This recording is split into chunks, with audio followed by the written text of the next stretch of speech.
the other week. Well, death is never easy. It's never an easy subject to talk about, but we have faith and hope that, you know, there is a life after, and that it doesn't just end here. Today we remember Dede, Derek Mutabazi, who was a fan of the show and a friend to the team here at NTV Sport Nights. So we would like to remember him, and I'll start with Andrew. I know you were quite close with Dede, and of course his death hit you hard. How would you like to remember him? Derek Mutabazi, we call him Dede, of course, big Liverpool fan. And when we were seeing him off, we had quite a number of Liverpool fans clad in their jerseys. For me, it's the manner in which he passed on. Maybe for viewers, Thursday last week, Dede leaves his company where he works, and with 3 other girls, they take a stroll, you know, just walking home, really. So they take Yusufullah, go down Ginger Road, and right at around Transami stretcher, Dede just jogs a bit to go and take a selfie with the girls, saying, oh, it's a nice walk. And as he's taking the selfie, he just continues and falls. And then the girls are wondering, they're like, wait a minute. So they try to, you know, do first aid. And then a good Samaritan puts him in the car, and they drive to Kampala Independent Hospital in Tinda. They spend quite some time trying to resuscitate him, do everything, and suddenly he passes on. According to the postmortem, apparently the arteries were blocked, 90%, and then he got a heart attack and passed on. This is someone who had a very good day at work, and left very beautiful young boys and a wife. I've known him for about 8 years, but we've been very close, so close. He is a genuine human being, someone who loves, and it was seen by the sheer number of people that saw him off. And as a sign of support, he was the second person to purchase the ticket for the Legends Marathon. And wow, that hit me it hit me. But at least one thing for sure, we shall celebrate him. His medal will come, and it will go to the family. But what a great man Dede. If I continue, I'll cry on set. So let me stop here. And there he is. And oh, before I forget, he loved old school music. Right now, any old school jam that plays, I remember that day. So at least there are many positive things to remember him about. And yeah, may his soul rest in peace. Danielle. Well, I'm speechless, let me say, but I'll have something to say to pay tribute to Dede. I met Dede in the Liverpool Fans Club, Uganda, UG Corp. It's called UG Corp, brings Liverpool fans together. We party, we attend match days together. We have that brotherly, you know, union always. Each time we are together, like you never walk alone, as the slogan goes for Liverpool Football Club. And I used to be a Liverpool fan, but not part of the club, of the fans club. But when I joined, that was before COVID, 2019, before we lifted baby number 19. That was the 19th UPL trophy, English Premier League trophy. One of the people I met was Dede. And in UG Corp, there used to be 2 factions, should I say. The Milners, those who have supported Liverpool for a long time, and then the Trents, and Dede was a Milner. Most Milners had left the club, the fans club, because, well, they thought there was that young mind around, they had made it in life, and most of them left. But Dede was one of those Milners who stayed and helped us even fall in love with the club more. One of the big Liverpool fans in the country, we have Odwin Nsubuga. He wrote a tribute on one of his social media pages saying Dede loved Liverpool more than even him. but we all can tell that, I mean, testify that we came to love Liverpool because of Audrey Nsuruga and how he would throw it, you know, in the face of everyone. And up to now, he still loves the club. But to say that Dede loved it more than him was just, I don't know how to describe that.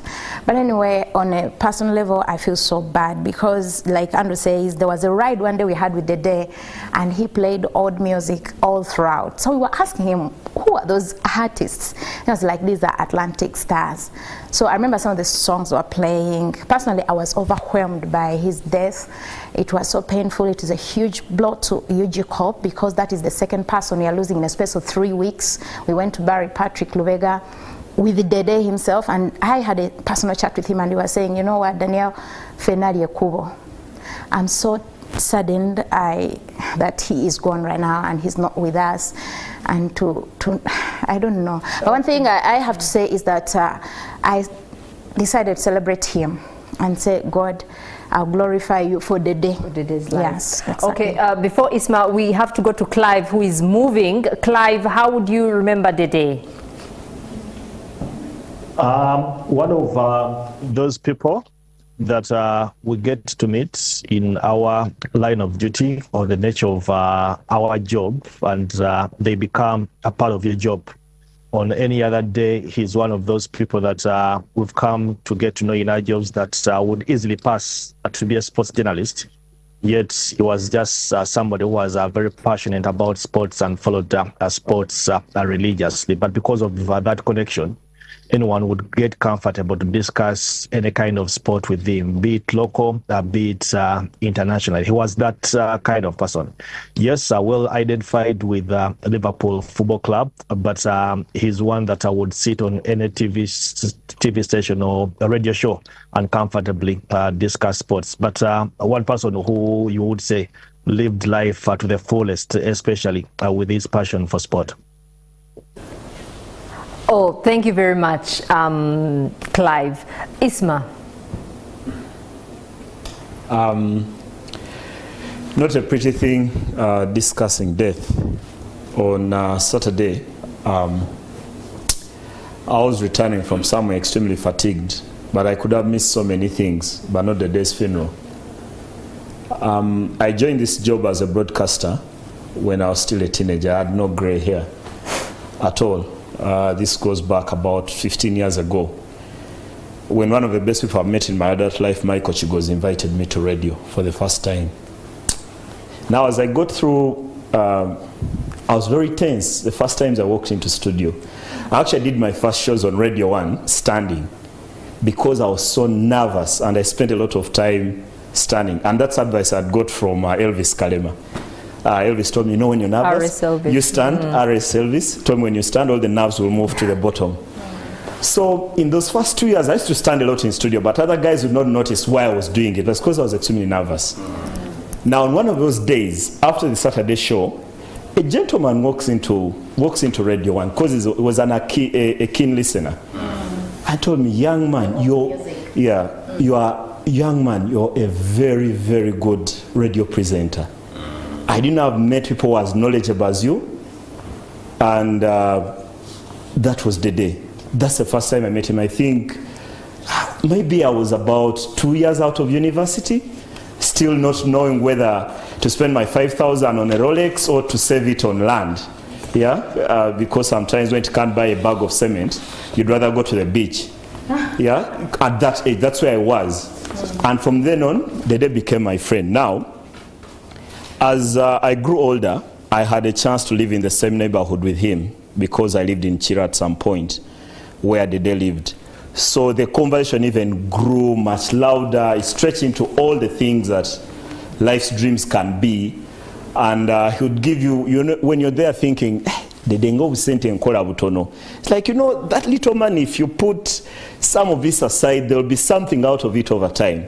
And he used to tell me that thing about, if you save money today, it will save you tomorrow. And many a time, you always think, okay, I need to get 10 million to save $1 million. They always say, if you have 20,000, if you have 200,000, save 20,000 now.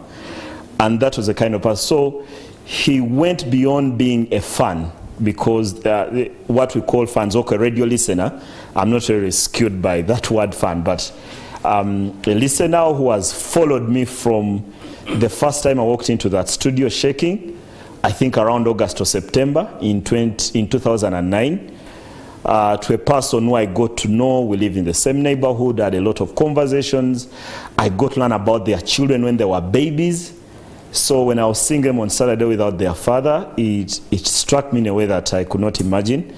It was very, very difficult, and to imagine he was 49 when he died, and I've known him for a large part of the past 15 years, and that is largely because he got interested in what I was doing, and it took, I was always thinking, okay, this guy listens to radio from somewhere. I think at the time he was still building his house in Chira, but took the time to travel from wherever I was, maybe in Tinda, to come to Radio 1 just to meet me. There's only two people. There's of course several other listeners who have come, but there's two people who have come to radio to meet me because they've heard me speak. That is Dede and Hamson Obua. The two people who have come. So when I thought about it, I was thinking, rest in peace, Dede. Okay, indeed, may his soul rest in peace, and our thoughts are with his family, especially his children. We have to go to Clive now. I'm told they are calling your boarding pass.